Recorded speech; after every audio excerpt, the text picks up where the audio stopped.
Hello, welcome back to Firesense Gaming. My name is Ben, and today we're going to continue on with Suzerain. So last time out, we retaliated against Rumburg, we arrested the leaders of the opposition in the assembly, and we got some great news about the state of our economy. So we're going to pick it up here with a whole ton of reports. This is going to take a hot minute to read through all these. But let's see what's going on here. Alright, report from Antel. Amnesty given to thousands. Together with the revocation of the ban on the BFP and the subsequent amnesty, about 6,000 people who were arrested in the 30s and 40s with ties to the British Freedom Front have now been released. 72 high-profile British political prisoners who were being held up in maximum security Antel Rock Prison were also released. That's pretty cool. Alright, from Conriat's, HOS AIDS election campaign. Marcel Caranti's HOS Advertising, the biggest advertising agency in Scotland, volunteered to help the election campaign. They'll provide consulting and design work for campaign material. The agency will also produce video material for television, which will be televised extensively by the channels owned by the HOS Media Group. HOS resorts will also be open to all party events and meetings during the campaign period. Sweet, so a little bit of corruption there's paying off. Alright, report from Marbell. Trade and commerce propel Morbel and Lauren region. The mayor of Morbel reported that the city saw thrice the economic growth that was expected. Based on the delivered reports, businesses are competing to open their shops in the city. Okay. Very awkward sentence, whatever. We can expect the city to grow into an industrial and commercial hub in the future. The positive upswing is credited to the huge amount of goods and materials flowing through the city from Morna to Wholesword. Nice. Alright, from Wholesword. NFP welcomes General Lutheran's son. The National Front Party has welcomed General Lutheran's son into their midst today in Wholesword. Seeing a Lutheran back in politics is shocking to many citizens. General Lutheran infamously organized a military coup against former President Vichy that led to the Sordish Civil War. Mr. Keebner has organized the event to appeal to his voter base. This is a symbolic step for the NFP, as Lutheran was arguably the most well-known nationalist in Swordland. I thought we arrested Keebner. I guess he could have arranged it before he got arrested. I don't know.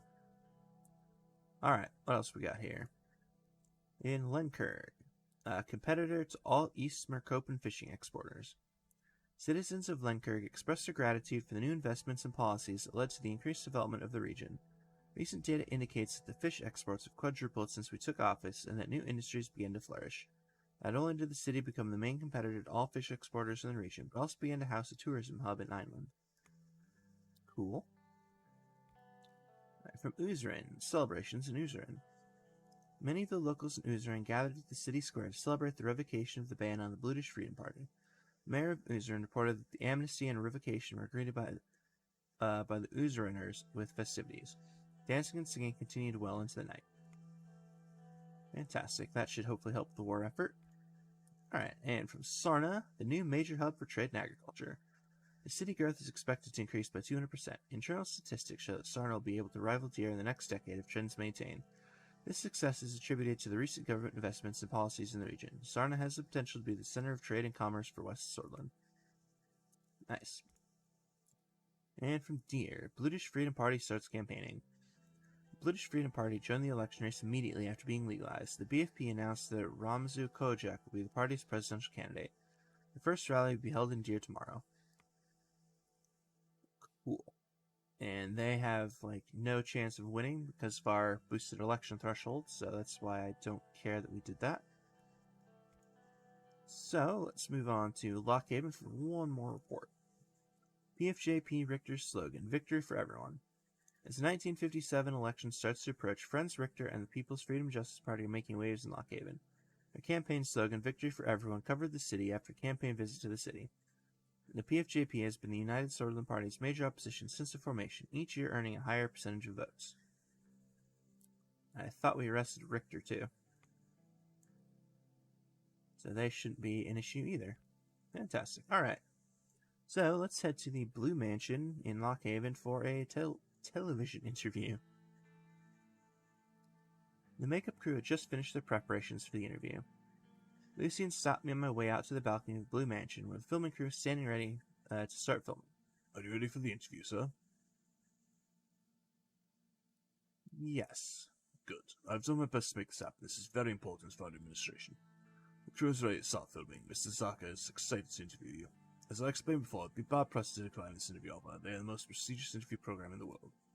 And they are from Cairo. The country is known for its neutrality. I don't think there will be too much pressure. Yeah, it's fine, I can handle it. I walked to the balcony and sat on the seat prepared for me, directly in front of Mr. Zaka. Mr. President, welcome to One-on-One. Thank you so much for the opportunity to talk to you. Let's begin with the latest incident between Soldan and Rumberg. An aircraft of the Swedish Air Forces was shot down by Rumbergian anti-air guns a few weeks ago. Officials from the Rumbergian government proclaimed that the aircraft was flying inside the airspace of Rumberg. Just a few days after the incident, Swedish anti-air guns shot down a Rumbergian airplane. This time, your government proclaimed exactly the same thing, while the Rumbergian government insisted that their plane was inside their airspace. Many argue this is not a coincidence, and the Swedish army acted intentionally in retaliation. Did you give such an order?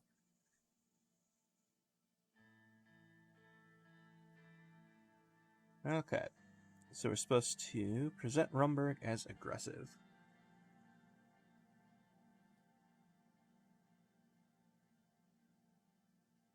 Let's see, well, which one?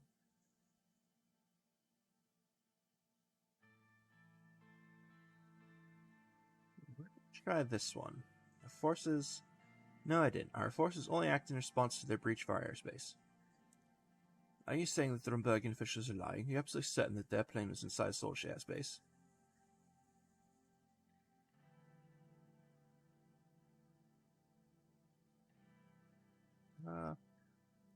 Why aren't you asking about the first attack? They started all of this. Mr. President, I know this is a sensitive topic, but please, I'm the moderator here. Do you believe these harassments could lead to an actual war between Soldan and Rumberg in the future?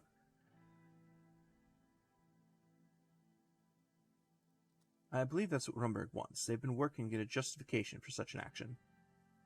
This week, both the Akazian and United Cantona governments have condemned the airplane incident. Do you think they would be involved as mediators in the case of a broader conflict between your countries?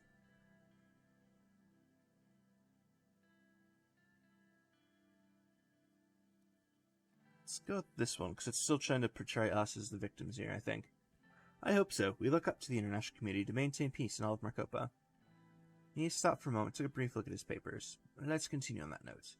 I want to expand a little more on your foreign policy. Let's talk about the ongoing conflict about the Hellion Island. Pakistani Navy has been increasingly active in the Markian Sea. As you know, they've been harassing Agnolian ships and recently Soldier ships as well. I believe Soldan is committed to stand together with Agnolia. In fact, you have a military alliance with them. What do you think about Vogson's actions and their claims on the island?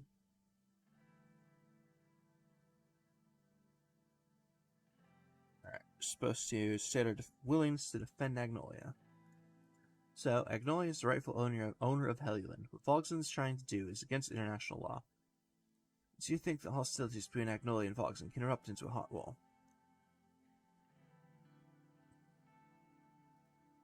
It is definitely a possibility. Therefore, all nations of Eastern Marcopa should do their best to calm the situation.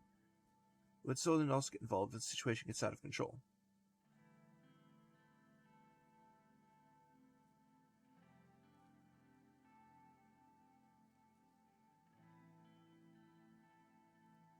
Yes, the Source Armed Forces and the Source Navy is ready to act if our allies need us. Why is it that you support Agnolia's side in this conflict, Mr. President?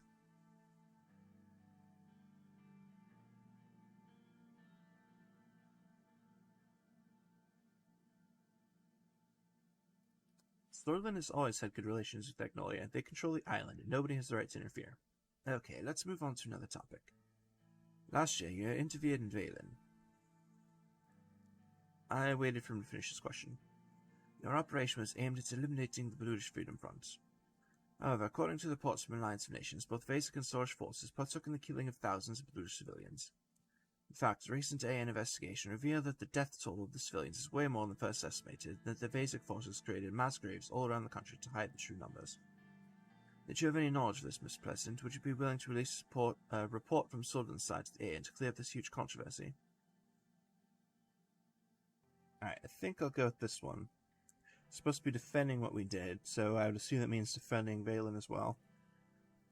So, I think that's an over-exaggeration. I don't think Mr. Small partaken in genocide needs proper investigation. So, you are denying the knowledge of the civilian deaths?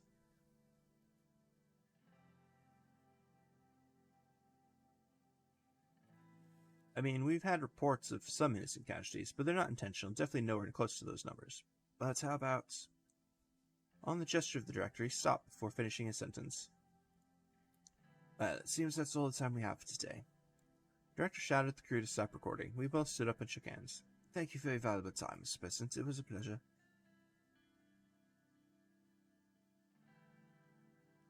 Likewise, Mr. Saka. I hope to interview you again in the future. Lucy walked up to the director and started talking to him. I went inside the building. Alright, that was a little tricky. Hopefully I did that right. I guess we'll find out. Alright, so what's going on with the Codex? Assembly Mansoon leak. Alright, what happened with Mansoon leak here?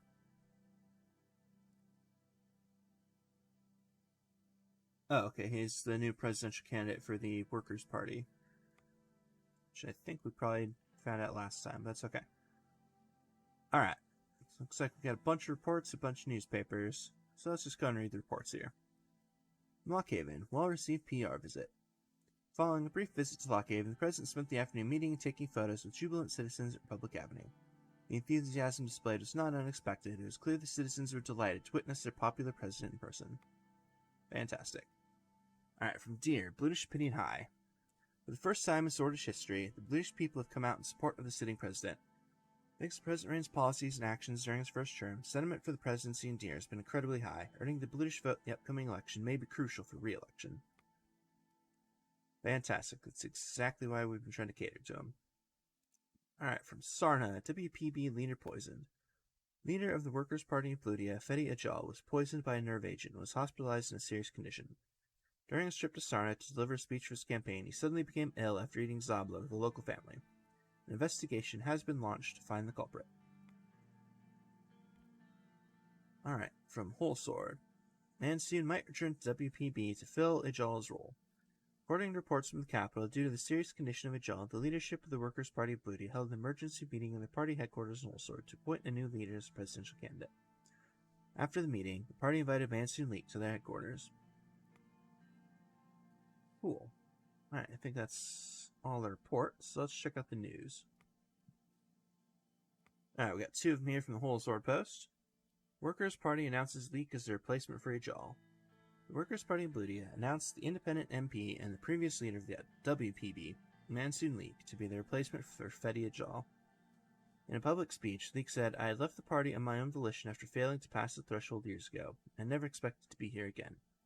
Unfortunately, Fedi Ajal was targeted by ultranationalists, and I was asked to replace him during this tumultuous time. I am grateful to every Workers' Party member for welcoming me back with such open arms. Rest assured, I will do my very best to serve this honorable task given to me, and will not let Ajal down. And Swordland's Darkest Hour. During Swordland's Darkest Hour, President Rain took the reign and led the country out of depression. Millions of jobs added, countless businesses opened, and myriad investors pouring into Swordland.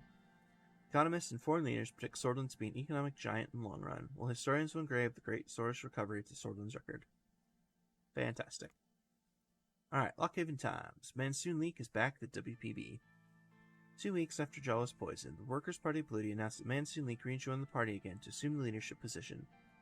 The party released a statement saying that Jaw's condition is currently stable, but his recovery will take a long time. We invited back our previous leader, Leak, back to lead us to the assembly, and he was very gracious to accept our offers, said the WPB spokesperson. It is unclear if the rising trend of the WPB will continue with Leak's leadership. And from The Economists, great Swordfish economic recovery. Under the President's brilliant leadership, Swordland has lifted itself out of the Great Depression. Jobs and investments are returning in the millions and thousands as the country's GDP rises without signs of stopping.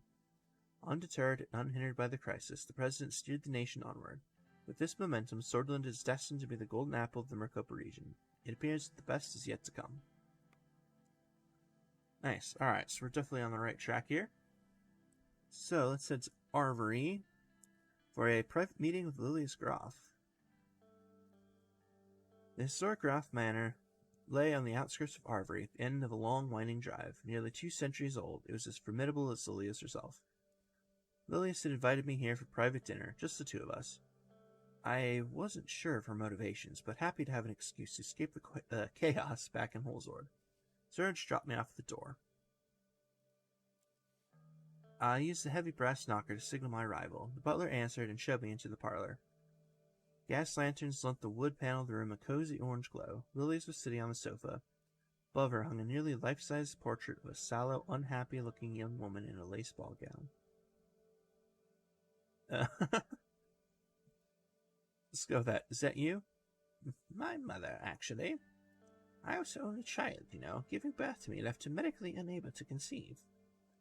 My father never could forgive her for not bearing him a son, and she never forgave me. She took a measured sip of one of the two glasses of sparkling wine she was holding and handed me the other. Let's just try to be polite. This sounds like a painful childhood. The silver lining is that despite personally despising me, they felt compelled to grant me all the advantages a son would have had, including the education I needed to rise to my current position.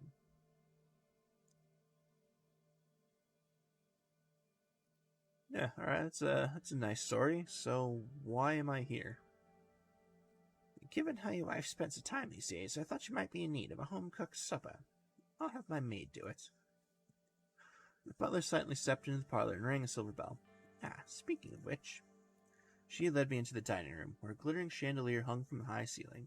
Beneath it was a long table set for two. A woman in an apron and chef's hat, basic by her appearance, ceremoniously presented a roast rack of venison.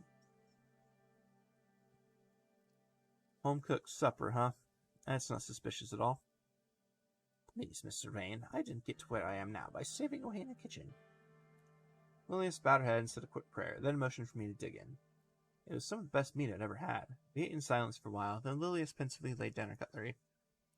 Anton, thank you for all the help you've given to my ministry during your term. You followed through on your campaign promises and sold them stronger and safer for it. I do wish you had heeded my request placing Indomri under my jurisdiction, but I was thrilled when you recognized Solar School's right to religious expression over Ms. Walter's ridiculous objections. I was less enthused about your decision to pump our children full of strange chemicals in response to some unconfirmed health threat. Regardless, I'm looking forward to working more closely together during your next term. I'll drink to that. Lilius raised her glass and smiled. We clinked glasses.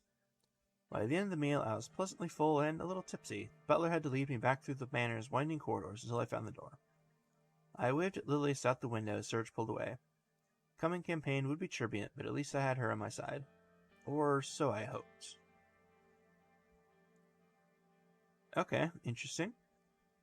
Definitely didn't get that scene in the last playthrough. Of course, in the last playthrough, Lilius was also the one who orchestrated the circus assassination, not what's the name? Keebner from the NFP. But alright, anyway, let's keep going here. Let's head back to Holsword for the military parade. It was an unusual day for the residents of Holsword. Regularly used streets and avenues were blocked off by military personnel. Many shops and cafes were closed, and once crowded stores were now empty. Instead, thousands of residents in Holsword were concentrated in one street, Victory Avenue. Stretching out through the heart of Holsword, people on both sides of the road were waving their sword flags proudly for the military parade. I was getting prepared to embark on my trip. It was going to be a short drive down Victory Avenue until we reached the Maroon Palace. My company for this trip was Yosef with Serge as usual, driving the presidential car. Yosef approached me. He was wearing his decorated ceremonial outfit. He carried his sword with a goat head at the handle and his pistol by his hip. He put on his cap. Mr. President, we're almost ready. We'll depart right after the tank call. Good. Yosef nodded. After hearing the loud thump of a book falling down to the floor, he turned to a couple of privates that were doing the preparations on the schedule and started walking in their direction. Private, can't you do your job properly? I watched the young soldiers perform a lousy salute to Yosef. What is that salute, soldier? Watch. This is a real salute. He performed an excellent salute, and after scolding the privates, he walked back. Strict as ever. Old habits die hard. Serge appeared from the entrance and joined us. Mr. President? Mr. Lancia? That's the wrong voice, but that's okay. Serge performed a salute to Yosef, which made Yosef smile under his mustache. It is, Mr. Buckner. Are we ready to depart yet? Yes, sir. Follow me, please. We started following Serge through the corridors. Mr. President, have you seen that... Good lord. Mangling that voice. Hold on. Mr. President, have you seen the tanks? They're planes too. Rumberg will be so scared when they see this. Anyway, I think that's the right voice this time. That's certainly the plan. A great one, I'd say. My kids were very excited to wake up today, to see the planes fly. Serge, what did you do your military service? More than a 7th Artillery Squadron. I still talk with many of my friends from those days. Camaraderie of military is never forgotten. I still talk with many from my days as well. What about you, sir? All over Solomon. Mr. President was under my command once, Goomer outpost. He turned to me. Do you remember those days?